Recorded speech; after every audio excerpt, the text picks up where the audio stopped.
ஆண்டவருடைய ஆவி என்மேல் உள்ளது, ஏனெனில் அவர் எனக்கு அருள் பொழிவு செய்துள்ளார். ஏழைகளுக்கு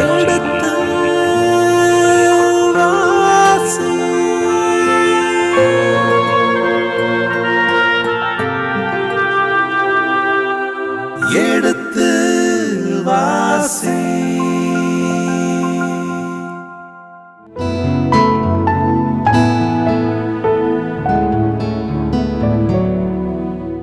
இனி இதயங்களே எடுத்து வாசி நிகழ்ச்சியில் சாமுவேலின் முதல் புத்தகத்துடனான விவிலிய விளக்கங்களுக்கு செவிமடுத்துக் கொண்டிருக்கின்றோம். கடந்த பகுதியின் தொடர்ச்சியை இன்று தொடங்குவோம். வாருங்கள் நிகழ்ச்சிகள் செல்வோம். உங்கள் சார்பாக தந்தை அவர்களுக்கு வணக்கம் சொல்லி நிகழ்ச்சியை தொடங்குவோம். வணக்கம் தந்தை அவர்களே.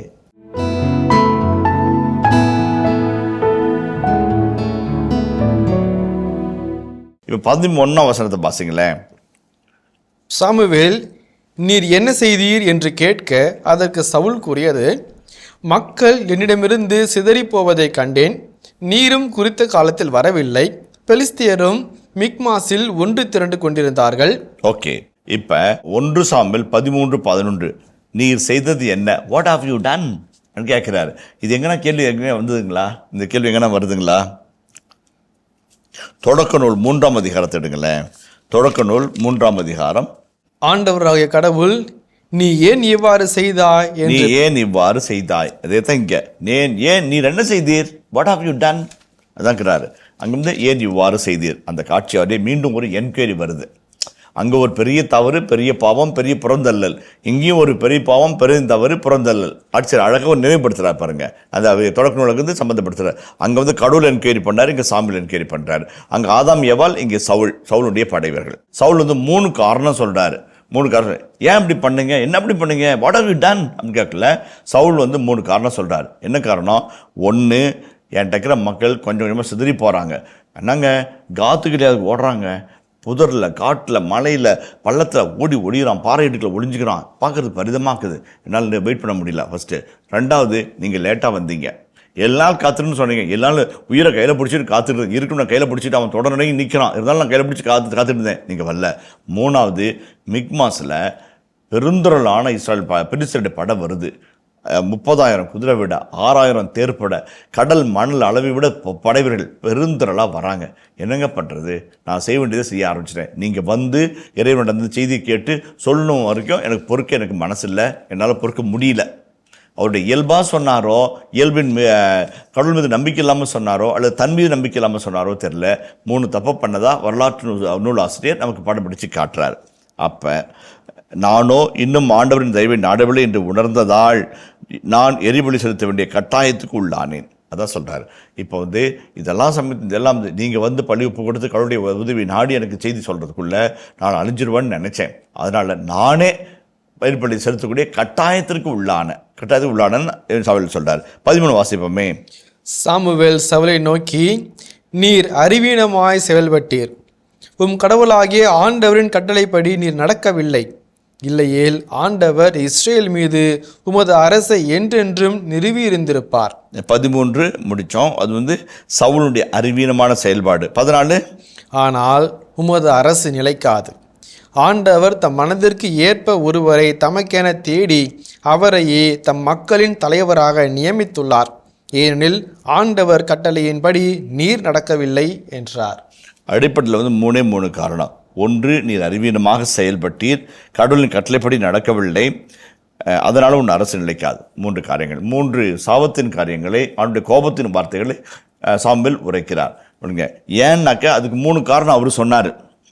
1 வந்து மக்கள் சிதறிக்கிட்டே இருக்கிறாங்க, நீங்கள் வரது லேட்டு பண்ணுறீங்க, பெரும்படையோடு பெலிஸ்தர்கள் வராங்க, அதனால் பணி செலுத்தி நானே அடுத்த கட்ட நடவடிக்கை செயல்படுத்த முடிவெடுத்தங்கிறார். அது 3 தப்புன்னு சாமுவேல் வந்து கவுண்டர் ஆர்கியூமெண்ட் பண்ணி டிஸ்ப்ரூவ் பண்ணுறாரு.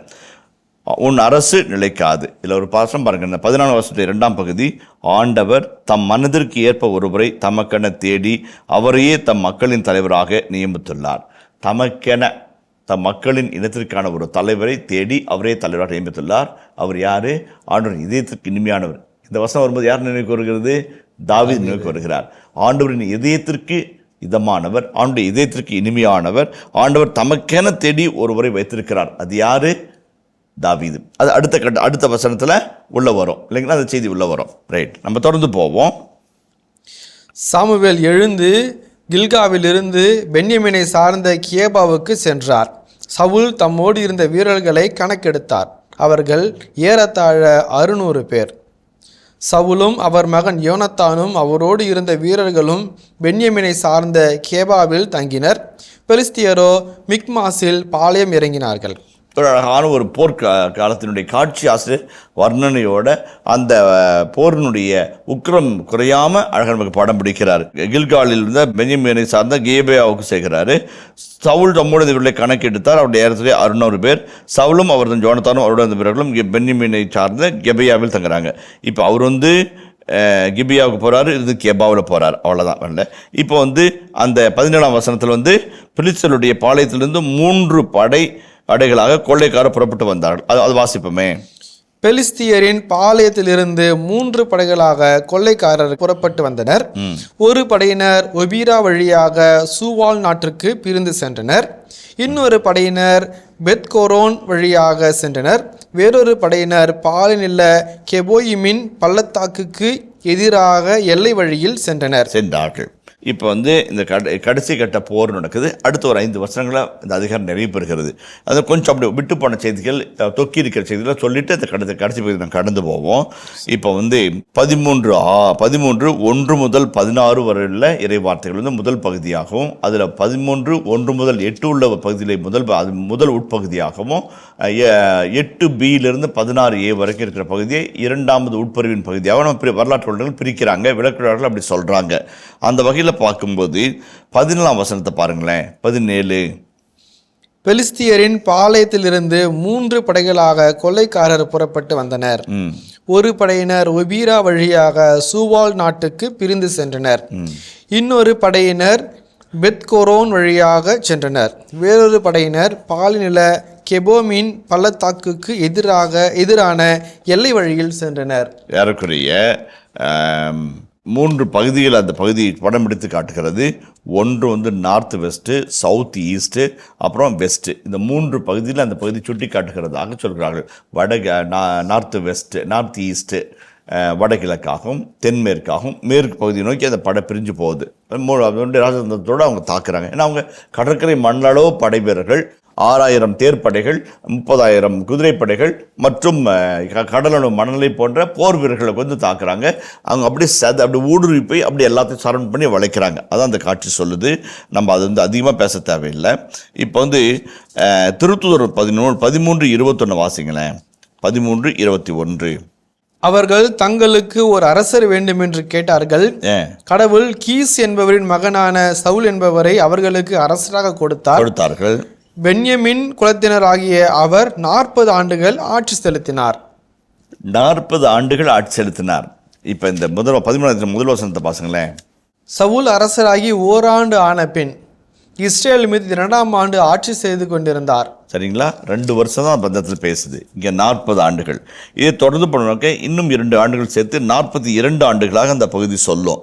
கிட்டத்தட்ட எத்தனை வருஷம் சவுல் ஆட்சி செய்தார்ன்றது ஒரு பெரிய கேள்விக்குறியாக, விவாத பொருளாக, ஒரு ஒருமித்த கருத்து ஏற்படுத்தக்கூடாத ஒரு பகுதியாக அமைகிறது என்பதை நம்ம மறுக்க முடியாது. குறிப்பாக NIV என்று சொல்லப்படுகிற நியூ இன்டர்பிரட்டர்ஸ் வெர்ஷன் என்று சொல்வது 42 ஆண்டுகள். அது எதுவிலேருந்து திருத்தூதர் பணிநூல் 13:21 பின்னணியில் 42 ஆண்டுகள்னு சொல்லுது. MM மெரில் என்கிறவர் ஒரே ஒரு ஆண்டு தான் சவுல் ஆட்சி செய்தார் என்றும் வாதிடுகிறார். அப்புறமேட்டு இன்னும் சில விவிலிய வல்லுநர்கள் 2 ஆண்டுகள், 3 ஆண்டுகள் அல்லது 40 ஆண்டுகள் வாழ்ந்தாலும் கூட ஒரு முழுமையான பொது வாழ்க்கைக்கு நமக்கு செய்தி தராதவராக குறிப்பிடப்படுகிறது. இப்போ 1, 2, 40, 42 இதில் எது வேணுமானு இருக்கலாம், நமக்கு எதுவும் தெரியல. அதான் இப்போ பொதுமையான கருத்து. அதை விட பார்க்கும்போது 8:20 வாசிங்களேன். 8:20 அனைத்து வேற்றின மக்கள் போலவே நாங்களும் இருப்போம். எங்கள் அரசன் எங்களுக்கு நீதி வழங்குவார், எங்கள் போர்களை முன்னின்று நடத்துவார் என்றனர். ஓகே, அப்போ அந்த அரசனா என்ன செய்யுமா அப்படின்றத இந்த இடத்துல செஞ்சு காமிக்கிறார். என்னவெல்லாம் அரசன் செய்வான் என்று சாமுவேல் முன்னறிவித்தாரோ 8ஆம் அதிகாரம் 20ஆம் வசனத்தில் அரசனுடைய கடமைகள், அரசனுடைய உரிமைகள், அரசனுடைய பணிமுறைகள் பற்றி சொன்னாரோ அது இங்கே இவர் சவுல் செய்கிறத நம்ம சுட்டி காட்டுறதை புரிஞ்சுக்கிறோம். ஆரம்பிட்டு வந்துங்களேன். 2ஆம் வசனத்தை வாசிப்போமே, 13:2 வாசிங்களேன். அப்பொழுது சவுல் தமக்காக இஸ்ரேலிலிருந்து 3000 பேரை தேர்ந்து கொண்டார். மிக்மாசிலும் பெத்தேல் மலையிலும் சவுலுடன் 2000 பேர் இருந்தனர். பென்யமினை சார்ந்த கியபாவில் யோனத்தானுடன் 1000 பேர் இருந்தனர். எஞ்சிய மக்களை அவர் அவரவர் இல்லத்திற்கு அனுப்பி வைத்தார். ஓகே, அது ஒரு எம்பவரிங் ஆர்மி. எம்பவரிங் ஒரு பெரிய படையை அவங்க இது பண்ணிக்கிறத நம்ம அந்த பகுதியில் பார்த்தோம். அது கடந்த நம்ம வந்தோம். ஒரு மிகப்பெரிய ஆர்மி. அந்த ஆர்மியில் ஜோனத்தானும் சவுலும் கொஞ்சம் தாக்கி இது பண்ணுறாங்க, தங்கள் வெற்றியை பெரிதுபடுத்துகிறாங்க. அப்போ அவங்க பெரும்படையோ சின்ன படையாக இருந்தாலும் இப்படி பண்ணிட்டேன், பெரும்படையோடு இப்போ என்ன பண்ணுவேன் என்ற ஒரு கேள்வி அவங்க முன்னாடி வைக்கிறாங்க. அவள் தான் இப்போ பாறை இடுக்கில், பள்ளத்தில், குகையில், இருளில் போய் ஒளிஞ்சிக்கிறாங்க. அந்த பகுதியில் பார்க்குறோம். அதுக்கப்புறம் அப்பயும் மூணு பிரிவாக படை உள்ள தாக்குவதே நம்ம பார்க்குறோம். இப்போ நான் சொன்ன மிக்மாஸ் என்பது கிபேயா என்ற பகுதியிலிருந்து கிட்டத்தட்ட 4.5 கிலோமீட்டர் தொலைவு அல்லது ஒரு 3.25 மைல் தூரம் தான் இருக்குதுன்னு சொல்லுவாங்க.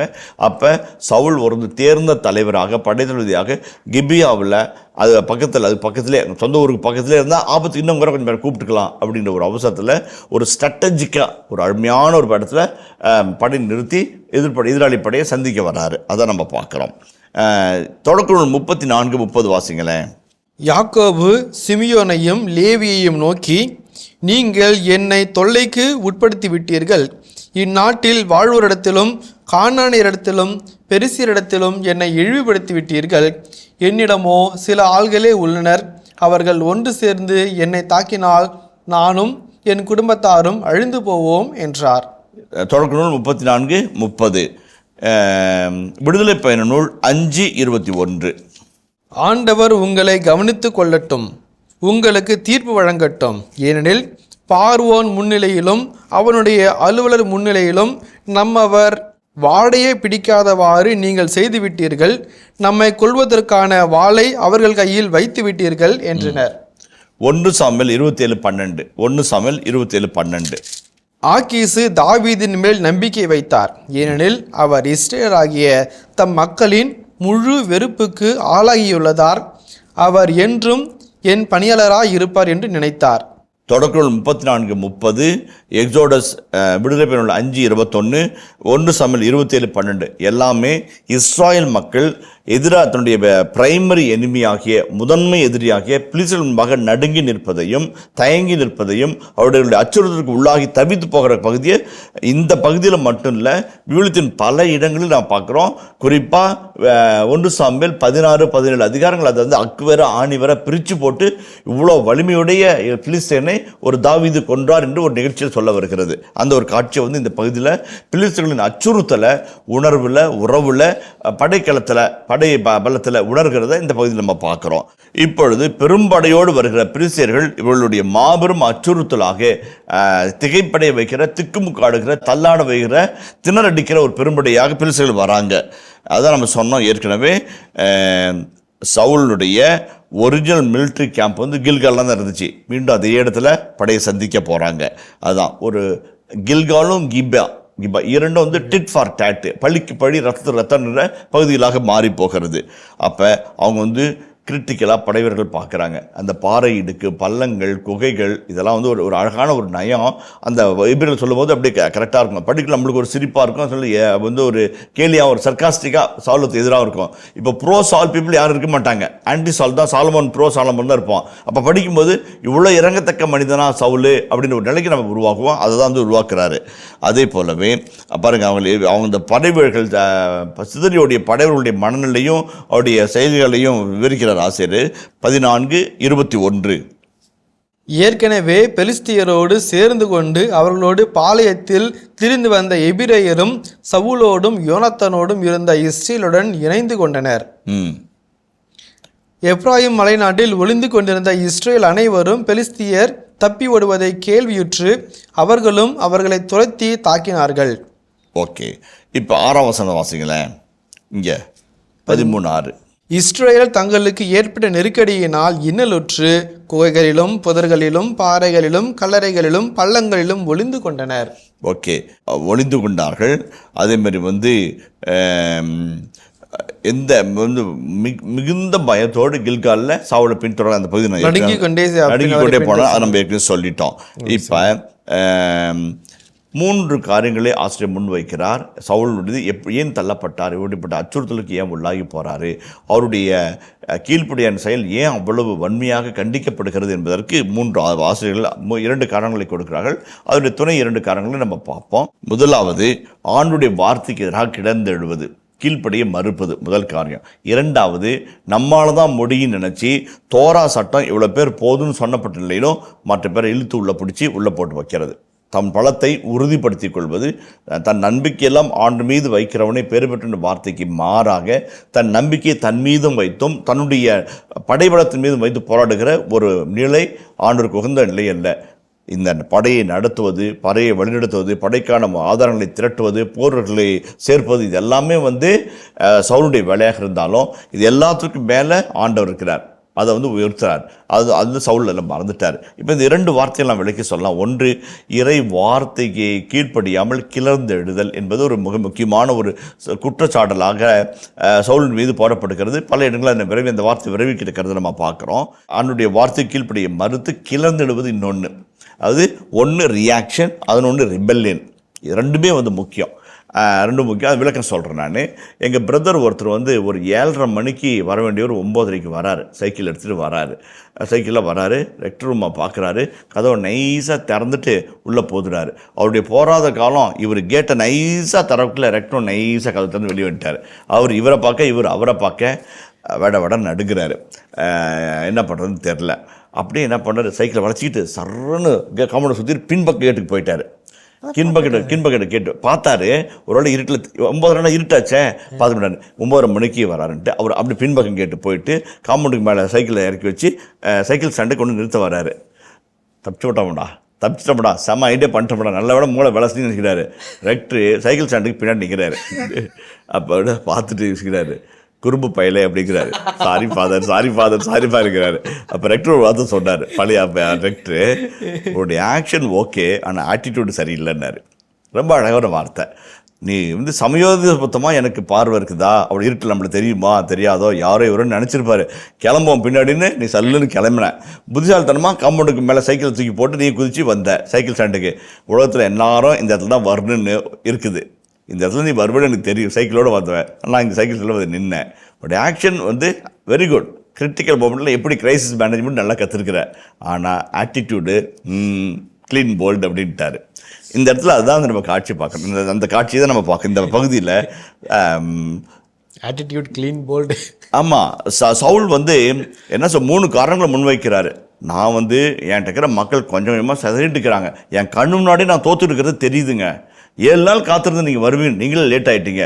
3வது, பெரும்படையாக இன்னொரு படம் வந்துட்டு இருக்குது. இருக்கணும் ஓடுறான், அது பெரும்படையும் வருது, நான் காத்திருக்கும் நேரம் இல்லை, அதனால் இப்படி பண்ணிட்டாங்கிறாரு.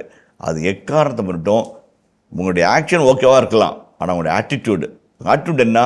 கிளர்ந்து எழுந்தீர்கள். ஆணுடைய வார்த்தையை நம்பலை, ஆணுடைய வார்த்தையினால் உங்களுக்கு விடுதலை உண்டுன்னு நினைக்கல, நாமளே நம்மளை காப்பாற்றிக்கணும்னு முயற்சி பண்ணீங்க. அதுவும் குருவும் இறைவாக்கணுமாக என் இடத்த ரீப்ளேஸ் பண்ணிவிட்டு ஒன்றங்க வச்சுக்கிட்டீங்க.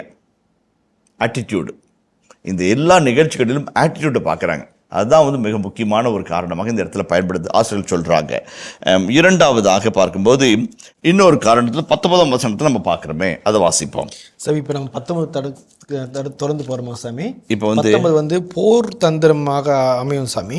இப்போ இந்த 3 பதி பிரித்து போகிறோம்ல. சுவால் நாட்டிற்கும் இன்னொரு படை வெத்காரோனுக்கும் அது சொல்லிட்டேன். 3 பதி உள்ள போது போயிட்டாங்க. இப்போ எபிரேயர்கள் என்ன சொல்கிறாங்கன்னா 19லேருந்து அவங்க கையில எந்த ஒரு ஈட்டியோ வாளோ இல்லாத மாதிரி பார்த்துக்கணும் அப்படின்னு சொல்றாங்க சாமி. இதுல பெலிஸ்தியர்கள் அவங்க தான் இரும்பு உண்டான வேலையெல்லாம் செய்யறவங்க.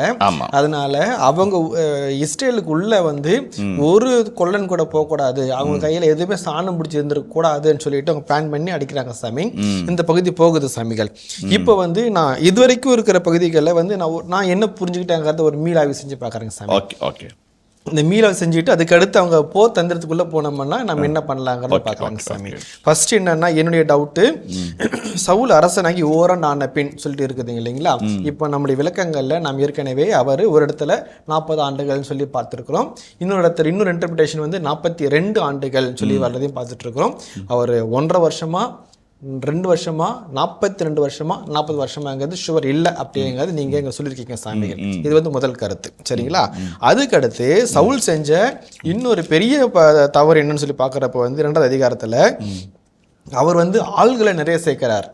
ஆனால் கடவுள் என்ன சொன்னார், நிறைய வந்தவங்கள வீட்டுக்கு அனுப்பிட்டு சொற்ப நபர்களை வச்சு மாபெரும் வெற்றி கொண்டு வந்தவர் ஆண்டவர். ஆண்டவர் மீது நம்பிக்கை வைக்கணும். இவர் வந்து அவர் நம்பிக்கை வைக்காம மக்கள் மீது நம்பிக்கை வைக்கிறார். இது 2வது வசனத்தில் நம்ம பார்க்குறோம் சார். அதுக்கு அடுத்து நம்ம பார்த்துட்டு இருக்கிறப்ப வந்து அடுத்த பிரிவு 3:4 என்ன பார்க்குறோம்னா, யோனத்தான் ஒரு சின்ன செயல் ஒன்று செய்கிறான். அந்த வழியாக போயிட்டு இருக்கிறப்போ காவ காக்கரை நடிச்சு உடச்சி விட்டுட்டு அவனை கொண்டுட்டான். அது வந்து சாதாரண செயல், போயிருக்க வேண்டியது தானே. அதை விட்டுட்டு அதை வந்து ஊரெல்லாம் பிரகடனப்படுத்துறாங்க. சின்ன விஷயத்த ஊதி பெருசாக்கி நான் தான் சொல்லிட்டு தம்பட்டம் அடிச்சுக்கிற ஒரு செயலை பார்க்குறோம் சாமி. அதுக்கு அடுத்து அப்புறம் பெலிஸ்தியர்கள் வராங்க. பெலிஸ்தியர்கள் வராங்க, அவங்களுக்கு பயந்து போயிட்டு நடுங்கிட்டே போறாரு. இதெல்லாம் பார்க்குறோங்க சாமி. அது 5, 6, 7 நடுங்கிட்டே போராடுங்கிறத பார்க்குறோங்க சாமி. அதுக்கு அடுத்து அப்புறமா தான் நம்ம 8வது வசனம் வரப்போ தான் ஏற்கனவே முன்கூட்டி சொல்லியிருக்காரு இல்லைங்களா. 7 நாள் காத்திருன்னு சொன்னதை வந்து இவர் கடைபிடிக்கல. நான் வந்து என்ன சொல்லுவேங்கிறத செய்யறேங்கிறத அது வரைக்கும் இருந்ததை சொல்லாமல் அவரே இஷ்டத்துக்கு செஞ்சுட்டாரு. அதுக்கு அடுத்து வரப்போகிறது என்னங்கிறது அவர் சொல்லலை. அப்போ சொல்கிற வரைக்கும் இவர் வெயிட் பண்ணல அப்படிங்கிறத நம்ம பார்க்குறோங்க சாமி. அதுக்கு அடுத்து சவுல் வந்து அவர் ரிஜெக்ஷன் பண்ணுற காரணங்கள்லாம் போயிட்டு இருக்கிறோங்க சாமி. ஸோ இந்த 18வது வசனம் வரைக்கும் சவுல் ஆட்சி காலம் எவ்வளவு, அவர் எவ்வாறு தன்னை சார்ந்தவராக இருக்கிறாரு, கடவுளை சார்ந்தவராக இல்லாமல் தன்னை சார்ந்தவராக இருக்கிறாரு, மனித எண்ணத்தில் யோசிச்சுட்டு இருக்காரு அப்படிங்கிறதையும் இது வரைக்கும் நம்ம பார்த்துக்கிறோம் சாமி. இதை பேஸ் பண்ணி கடவுள் வந்து நீ என்ன சார்ந்திருக்கல, அதால நான் உன்னை ரிஜெக்ட் பண்றேன் அப்படிங்கிறத அறிவிச்சிருக்காரு அப்படிங்கிறத பார்த்துருக்குறோம் சாமி. இது வரைக்கும் பார்த்துருக்குறோம். இதுக்கு மத்தியில வந்து போர் தந்திரத்தையும் பார்த்துருக்குறோம். அவங்க வந்து கிளம்பி எங்க பாளையம் இறங்கியிருக்காங்கிறத பார்த்துருக்குறோம் சாமி. கியபாவில் ஒரு அங்கிட்டும் வந்திருக்க முடியும் அங்கிற இடத்துல கேபா, பெத்கோரான், சுவால், அது இந்த பகுதிகளுக்கு நம்ம ஸ்ட்ராட்டஜி, அந்த பகுதிகளுக்கு இவங்க வந்து ஒரு இடத்துல நிற்கிறாங்க சாமி. யாரு நம்ம சவுலோட டீம் வந்து அவங்க போட்டிருக்கிற பிளானுக்கு ஏற்ற மாதிரி ஒரு இடத்துல நிற்கிறாங்க சாமி. இந்த வரைக்கும் பார்த்துருக்குறோம். ஸோ இது வந்து இந்த பக்கத்துல இருந்து அது இன்னொரு ஆசிரியர் வந்து இந்த போர் தோல்வியோ அல்லது சவுலுடைய இறங்கு முகத்திற்கு இன்னொரு காரணத்தையும் கற்பிக்கிறார். என்னன்னாக்க பிலிஸ்தியர்கள் 30,000 குதிரைப்படை வீரர்களோடும் 6,000 தேர்ப்படை வீரர்களோடும் கடற்கரை மணல் அளவு போன்ற படை வீரர்களோடும் வந்தாங்கன்னு தான் சொன்னார். அவங்க ஆள் 1 தடி 1 இல்லைங்களா, ஆள் 1 ஈட்டி 1, ஆள் 1 அம்பு 1, ஆள் 1 போர்வாளன் 1 வந்திருப்பாங்க.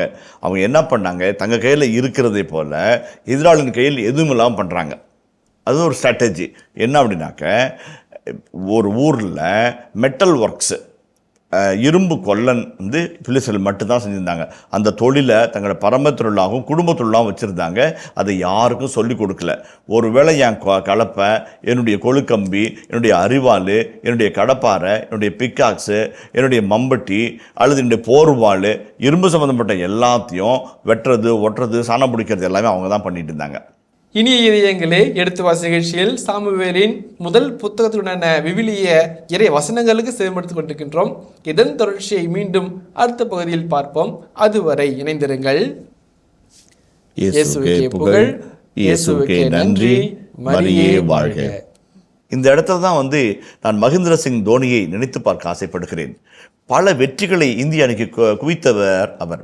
பல இக்கட்டான தருணங்களில் அணி திறம்பட நடத்தியவர் என்று அவருக்கு புகழ் உண்டு. அது அவருடைய கிரைசிஸ் மேனேஜ்மெண்ட் வந்து இந்த இளைஞர்களுக்கு மிகப்பெரிய ஒரு பாடம். என்னன்னா, ரொம்ப கிரிட்டிக்கலாக ஒரு 10 பால் 35 ரன் இருக்கும். அவன் அனுப்பு, இவன் அனுப்பு, இனி போறியா, நான் போறியா, அதெல்லாம் இருக்காது. நான் போறேன்ட்டு வருவார். வந்து நம்பி விளையாடுவார், ஜெயிக்க வைப்பார். ஒரு பொசிஷனை இல்லாத ஒரு ஆளை நிற்க வைப்பார். இவருங்க இங்கே நிற்கிறான்னு யோசிச்சுட்டு இருப்போம். கரெக்டாக பால் அவுட் வரும், கேட்ச் வரும், முக்கியமான விக்கெட் விழும். அந்த தன்னை நம்புகிறது, இவரால் இது முடியும் என்று அவரை நம்புவது, சரியான நேரத்தில் நல்ல இன்ஸ்விங்கரையோ அல்லது ஸ்பின்னரையோ கரெக்டாக பயன்படுத்துவது, இதெல்லாம் தன்னை நம்பி தன் உழைப்புகளை நம்பி ஒட்டுமொத்தமாய் இறைவனை நம்ப வைத்து வெற்றியை நமக்கு பெற்றுத் தருவார். அதான் நல்ல தலைமைத்துவம். சவுல்ட்டு அது இல்லாமல் போச்சு.